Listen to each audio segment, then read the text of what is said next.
Dear students, today we will study about alloy. आज हम alloy के बारे में पढ़ेंगे।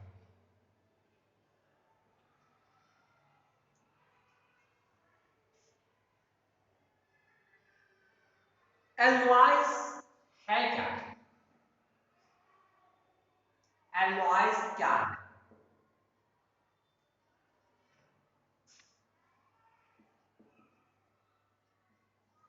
Alloy is a homogeneous mixture of two or more metals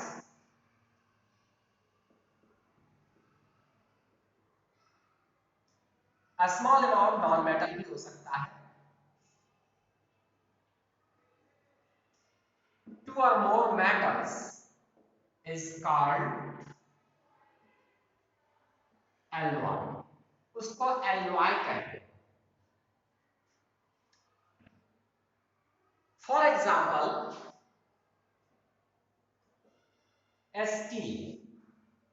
steel में यानी आयरन में जब आप 0.1% और 1.5% इतना तक लेकर के यदि कार्बन प्लस कर देते हैं तो वह हो जाता है स्टील. तो स्टील क्या हो गया? यहां पर नॉन मेटल है, इसलिए मैंने ब्रैकेट में नॉन मेटल लिखा था. तो आपने देखा स्टील क्या है? मिक्सर है, होमोजेनियस मिक्सर है. किसका? आयरन और कार्बन का. इसी तरह आपने सुना होगा एक और स्टील के बारे में जिसको कि स्टेनलेस स्टील बोलते हैं. क्या बोलते हैं? Stainless steel. Stainless steel. यह स्टेनलेस स्टील क्या है? इसमें iron plus chromium plus zinc यदि मिक्स कर देते हैं तो ये बन जाता है स्टेनलेस स्टील. इसी तरह से आता है हमारा brass, bronze. Brass, copper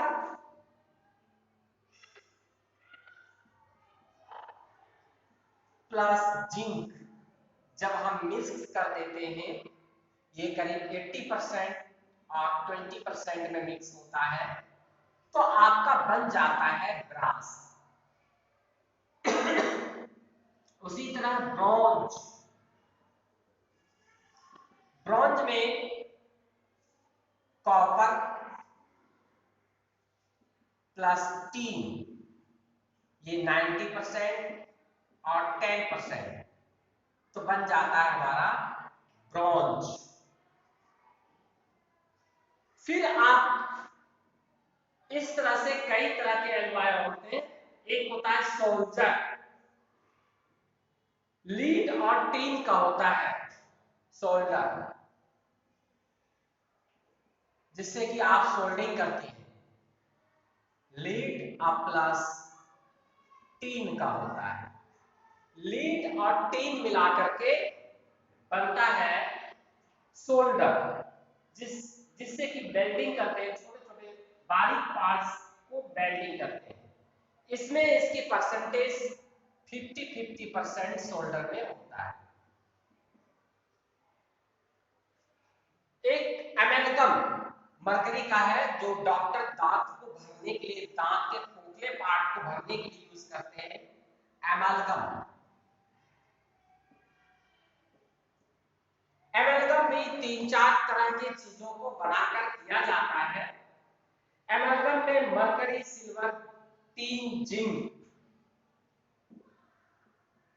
mercury, silver, tin, zinc आदि मिलाकर के बनाया जाता है।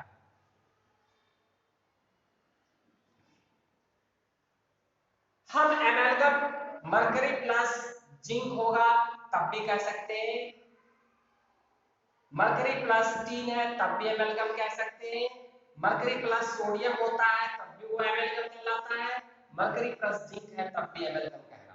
आवश्यकता अनुसार इसकी मिक्सर हम करते हैं। अब बात आती है कि हम इसको मिक्स करते क्यों हैं। आपको पता है आयरन में बहुत जल्दी जंग लग जाता है, लेकिन स्टील में नहीं लगता है। कार्बन मिक्स किया वो हार्ड भी हो गया और उसमें कोरोजन का भी प्रिवेंशन हो गया, उसमें जंग लगना भी स्लो हो गया, यानी रेसिस्ट कर गया, है ना। Alloy are more resistant to corrosion. तो आपने ये देखा स्टेनलेस स्टील और ज्यादा हार्ड हो गया, चमकीला हो गया, यानी एलॉय करने के बाद इसकी प्रॉपर्टी चेंज हो जाती है। एलॉय जब आप कर देते हैं, मिक्स कर देते हैं, तो उसमें क्या क्या हो जाता है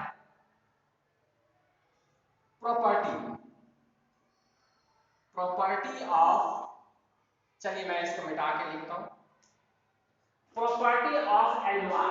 एलॉय करने से हमें ये देखा आपने कि एलॉय कैसे करते हैं और कैसे कैसे करते हैं। अब हम देखेंगे एलॉय का फायदा क्या है, उसका गुण क्या है, हम क्यों करते हैं, उसके बिहेवियर में क्या चेंजिंग आ जाती है, एलॉय करने पे उसका क्या प्रॉपर्टीज हो जाता है, यानी properties of alloy. Properties of alloy. Properties of alloy. Alloy जब आप करते हैं तो मोर रेसिस्टेंस टू करोड हो जाता है। एक तो हो जाता है पुअर इलेक्ट्रिक कंडक्टिविटी, यानी इलेक्ट्रिकल कंडक्टिविटी उसका जो है वो लेस हो जाता है, कम हो जाता है।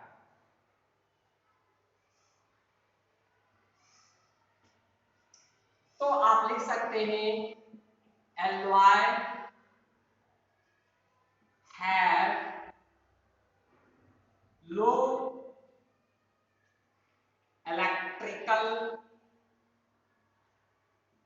कंडक्टिविटी। जहां लो रेजिस्टेंस चाहिए हम एलॉय यूज कर लेंगे। Alloy have more resistance to corrosion. अब उसमें जंग नहीं लगता है, बहुत स्लो हो जाता है। तीसरा, इट बिकम्स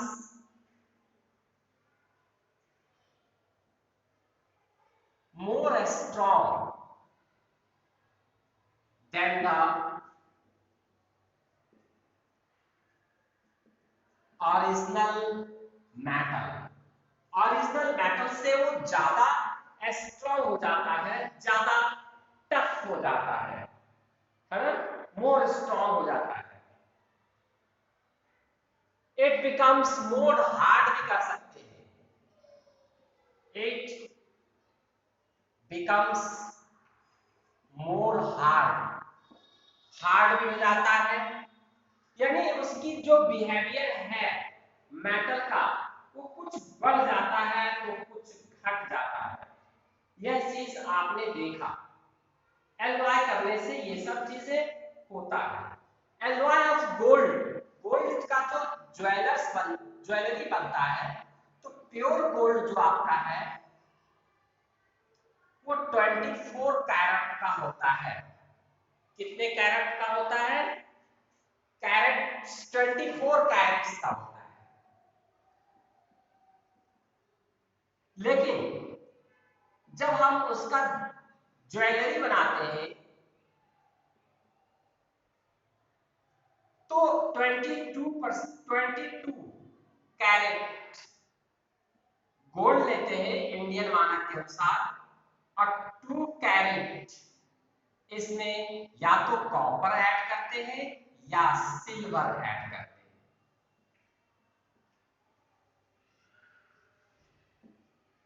2 कैरेट इन दोनों में से कोई सा भी यूज करते हैं। सिल्वर यदि यूज करते हैं तो आपका गोल्ड व्हाइटनेस लेकर आता है और कॉपर यदि हम करते हैं तो येलोनेस लेकर के आता है। तो ये आपने देखा गोल्ड के बारे में भी उसको मिक्स करते हैं। हमारे आपने देखा होगा एलॉय के बारे में हमारे 400 कहा जाता है कि 400 बीसी में आपका जो आयरन पिलर है दिल्ली में, उसमें वो समझिए कि 2000 साल पुराना हो गया, 6 मीटर है आपका वो आयरन पिलर, उसमें भी कॉरेजन नहीं लगा है। कारण उसको राउट आयरन बोलते हैं, राउट आयरन। इसमें less percentage of carbon add किया गया है। लेकिन क्या राउट आयरन में जंग नहीं लगता है? लगता है, लेकिन इसके बावजूद भी हमारे एंशिएंट साइंटिस्ट ने, एंशिएंट आयरन वर्कर ने और भी उसमें काम किया है। जैसे एक फिल्म उस पर चढ़ाया गया है, coating film of magnetic oxide, film of magnetic oxide, यानी एक लेयर मैग्नेटिक ऑक्साइड का चढ़ाया गया Fe3O4O5, जो आपका Fe3O4 यानी ये मैग्नेटिक ऑक्साइड का एक फिल्म चढ़ाया गया उस पर, जिसके कारण वो 2000 साल से अभी तक वह ठीक है। वो लगभग 6000 केजी का है, 6000 केजी का और 8 मीटर उसकी लंबाई है। तो इस आयरन पिलर में जंग नहीं लगता है, तो इसका भी एक वजह, एक जो फॉर्मूला है वो एलवाई का है, जिसके कारण उसकी जो है रस्टिंग ऑफ आयरन प्रिवेंट किया गया था। यह जो आपने देखा मैग्नेटिक फिल्म जो चढ़ाया गया, वो कैसे चढ़ाया गया? मैग्नेटिक फिल्म चढ़ाया गया कि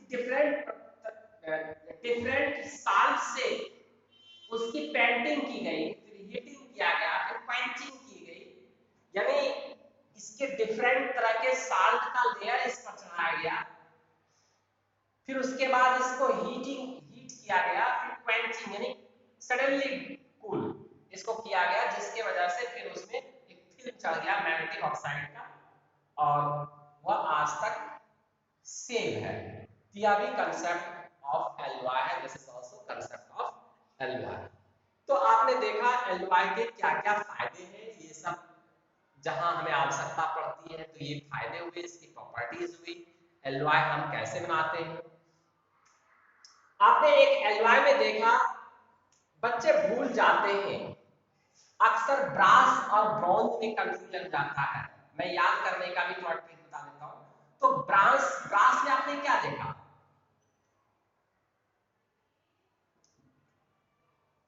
ब्रास में कॉपर और जिंक है, और ब्रॉन्ज में आपका कॉपर और टिन है। इन दोनों में थोड़ा कंफ्यूजन लोगों को हो जाता है। तो आप एक सेंटेंस याद रखिए कि ब्रास को कॉपर है,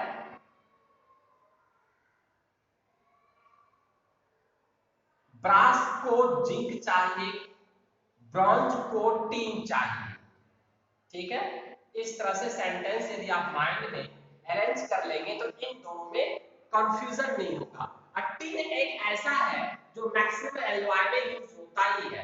आपने उसमें भी देखा होगा कि टिन का इस्तेमाल लगभग सभी में है, चाहे एमलगम हो, चाहे सोल्डर हो, चाहे ब्रॉन्ज हो, चाहे ब्रास हो, तो इस तरह का इसका इस्तेमाल होता है। थैंक यू, धन्यवाद।